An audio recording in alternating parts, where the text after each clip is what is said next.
Assalamualaikum warahmatullahi wabarakatuh. Sebelumnya perkenalkan, nama saya Denis Marani Effendi, NIM saya 30123010.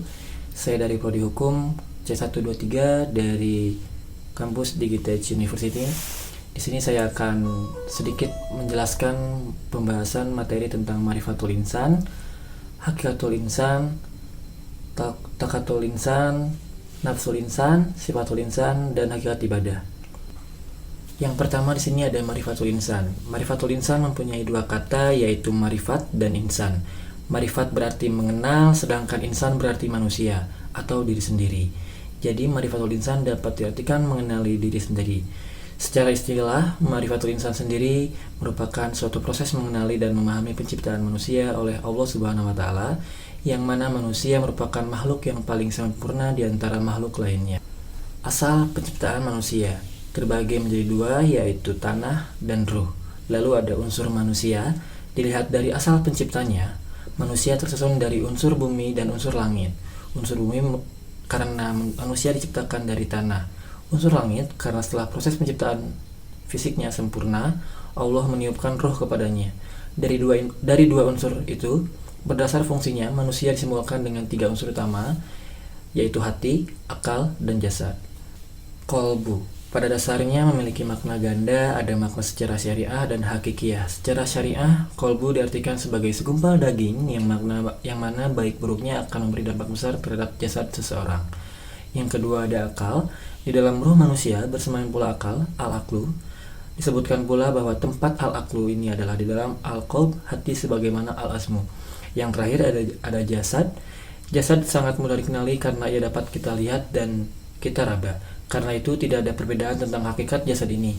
Yang terpenting bagi manusia adalah menggunakannya sebagai pelaksana sebagai apa yang telah ditekadkan oleh hati dan direncanakan oleh akal. Tanpa jasad, tekad dan pengetahuannya hanya akan menjadi impian dan teori yang kosong. Yang ketiga, amanah manusia. Amanah al-ibadah. Dalam memikul tugas amanah ini, manusia terbagi menjadi tiga golongan. Yang pertama, ada kaum munafik yang menampakkan dirinya bahwa mereka melaksanakannya baik lahir maupun batin, padahal tidak. Yang kedua, ada kaum musyrik yang tidak melaksanakannya sama sekali baik lahir maupun batin. Dan yang terakhir, ada kaum mukmin yang melaksanakannya lahir maupun batin. Yang kedua, ada amanah al-khalafah, kepemimpinan di muka bumi. Dijadikan khalifah di muka bumi maknanya adalah menugaskan kepada manusia untuk mengelola bumi dan memperlakukan perintah-perintah Allah Ta'ala di sana, di mana sebagiannya akan digantikan oleh yang lain. Di antara tugas khalifatullah fil ardi ialah menegakkan hak dan keadilan di muka bumi, membersihkan alam ini dari perbuatan najis, syirik, fasik, serta meninggikan kalimat Allah. Allah akan memperhatikan dan mencatat semua perbuatan manusia dalam melaksanakannya tugas itu, apakah sesuai dengan yang diperintahkannya atau tidak. Lanjut kepada materi kedua, yang dimana ada hakikatul insan, hakikat manusia. Konsep manusia. Berbicara mengenai apa itu manusia, ada beberapa aliran yang mendasar, yaitu aliran serbajat, aliran serbaro, aliran dualisme, juga aliran eksistensialisme. Sebagai makhluk yang mulia, manusia dapat dilihat dari beberapa hal, diantaranya manusia adalah makhluk yang keberadaannya di dunia ini untuk mengadakan sesuatu, yang artinya seorang manusia mempunyai tugas bekerja dalam hidupnya. Lalu, manusia ada untuk berbuat yang baik dan membahagiakan manusia, artinya manusia ada untuk mengadakan sesuatu yang benar serta bermanfaat.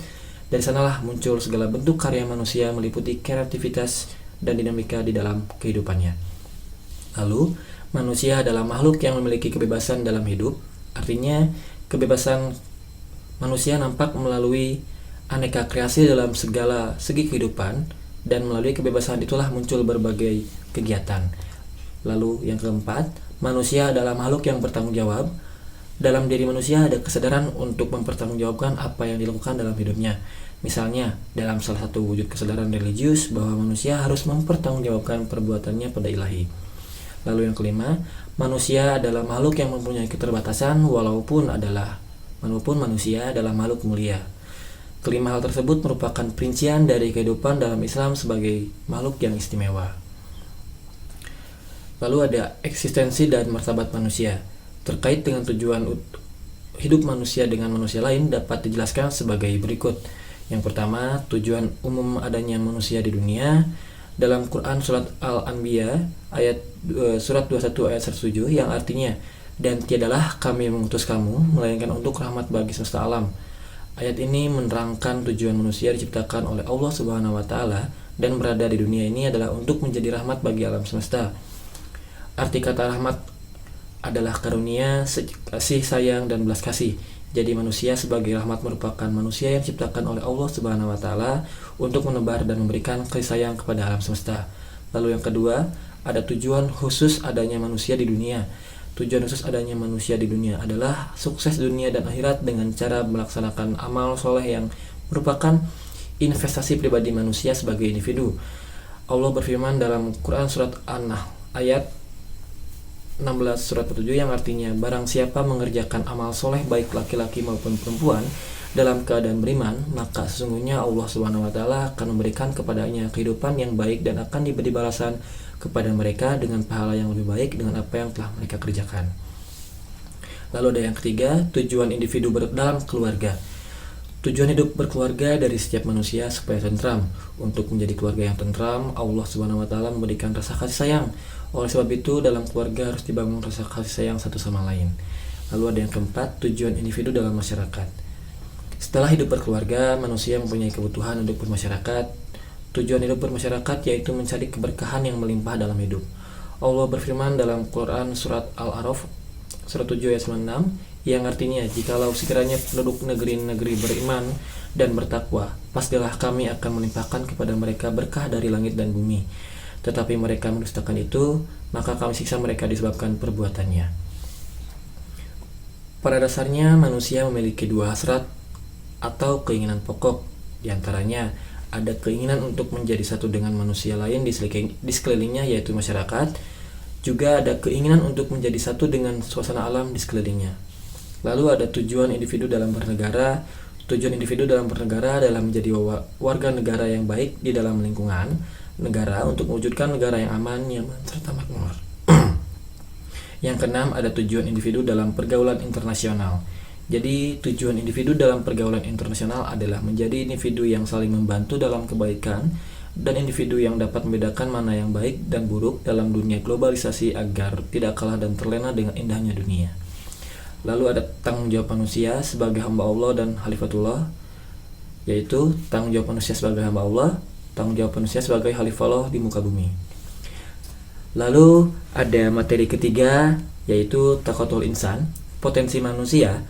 Taqatul insan adalah potensi manusia yang diberikan Allah kepada manusia, di mana manusia adalah suatu makhluk yang diciptakan oleh Allah untuk menjadi khalifah di muka bumi, sebagaimana dikatakan dalam surah Al-Baqarah ayat 30 yang mana Allah menciptakan Nabi Adam pada saat itu. Oleh karena itu, Allah memberikan 3 potensi kepada manusia, yakni pendengaran, penglihatan, dan hati, di mana 3 komponen tersebut Allah harus dimanfaatkan sebaik mungkin oleh manusia sehingga bisa melaksanakan tugas dari Allah Subhanahu wa taala.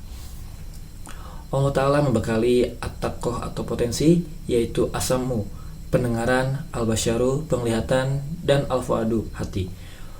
Potensi manusia menurut Al-Quran, secara umum macam-macam potensi manusia, diantaranya ada potensi fisik, potensi mental intelektual, potensi sosial emosional, potensi mental spiritual, dan yang terakhir ada potensi ketangguhan.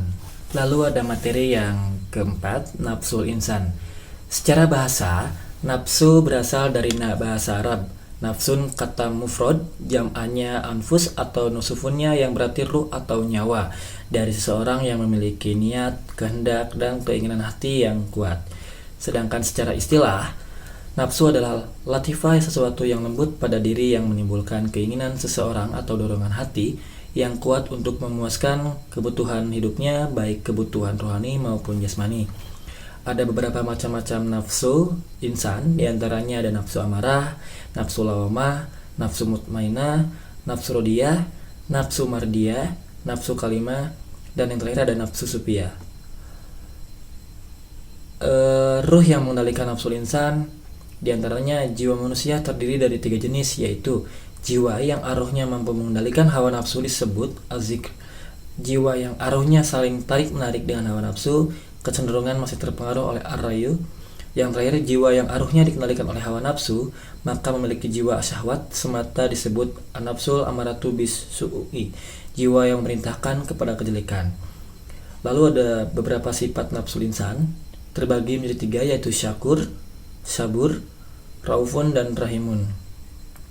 Lalu kita lanjut kepada materi keempat, yang dimana materi ini menjelaskan tentang sifatul insan atau sifat-sifat manusia. Secara umum, sifat manusia terbagi dalam 2 kelompok besar, yaitu sifat kebaikan dan sifat keburukan. Sifat kebaikan atau jalan benar, takwa, yaitu membersihkan jiwa, menaati Allah dan ihtisab, baik terhadap perkara yang diperintahkan atau dilarang. Sifat-sifat yang termasuk dalam jalan benar yaitu banyak bersyukur, bersabar, berhati lembut, kasih sayang, suka taubat, bersikap lemah lembut, selalu bersikap jujur, dan terpercaya. Lalu ada sifat keburukan atau jalan salah, fuzur. Ada beberapa aspek di sini yang mungkin akan banyak dijelaskan. Mungkin saya akan menyebutkan beberapa poin yang penting saja, yaitu manusia itu lemah, manusia gampang terpedaya, manusia itu labil, memiliki sifat menakut, suka tergesa-gesa, manusia itu pelupa, sifat manusia itu kikir, sifat manusia suka kufur nikmat, manusia itu zalim dan bodoh, manusia itu suka berangan-angan, dan yang terakhir, suka menuruti prasangka diri sendiri. Lalu kita lanjut kepada materi yang terakhir, yang dimana ini membahas tentang hakikat ibadah atau yang sering kita dengar sebagai hakikat ibadah. Pengertian ibadah. Ibadah adalah serangkaian tindakan, doa atau ritual yang dilakukan oleh individu atau komunitas sebagai bentuk penghormatan, pengakuan, dan ketaatan kepada Tuhan atau kekuatan rohanian. Hakikat ibadah dan tujuan ibadah. Hakikat ibadah dalam syariat Islam, ibadah mempunyai 2 unsur, yaitu ketundukan dan kecintaan yang paling dalam kepada Allah Subhanahu wa taala. Unsur yang tertinggi adalah ketundukan, sedangkan kecintaan merupakan implementasi dari ibadah tersebut. Adapun tujuan ibadah, tujuan utama dari ibadah adalah memperkuat hubungan manusia dengan Tuhan. Melalui ibadah, individu mengakui keberadaan dan kebesaran Tuhan, serta menyatakan ketergantungannya kepadanya. Selain itu, ibadah juga menjadi sarana untuk mendekatkan diri kepada kebenaran spiritual dan mencapai kedamaian batin. Jenis-jenis ibadah ditinjau dari jenisnya. Ibadah dalam Islam terbagi menjadi 2 jenis dengan bentuk dan sifat yang berbeda antara satu dengan lainnya. Ada yang pertama ibadah madhoh, dan yang kedua ada goiro madhoh. Adapun syarat dan prinsip-prinsip ibadah terbagi menjadi 3, yaitu ibadah harus diniatkan karena Allah atau ikhlas. Yang kedua, ibadah yang dilakukan harus sesuai dengan ketentuan dan konsep syariat Islam. Dan yang terakhir, ada piranti yang digunakan untuk beribadah harus diperoleh melalui cara yang benar dan halal. Lalu ada prinsip ibadah. Adapun prinsip melaksanakan ibadah diantaranya tidak menyekutukan Allah, dilakukan dengan penuh pasrahan diri kepada Allah, dilakukan dengan penuh keikhlasan, dilaksanakan dengan penuh kesabaran dan keteguhan hati. Lalu adapun kesimpulan dari pembahasan mengenai materi marifatul insan, hakikatul insan, taqwatul insan, nafsul insan, sifatul insan, dan hakikat ibadah adalah bahwa manusia memiliki dimensi spiritual, mental, dan fisik yang saling terkait, dan ibadah merupakan jalan untuk mendekatkan diri kepada Tuhan serta mencapai pemahaman yang lebih tinggi tentang diri dan makna hidup.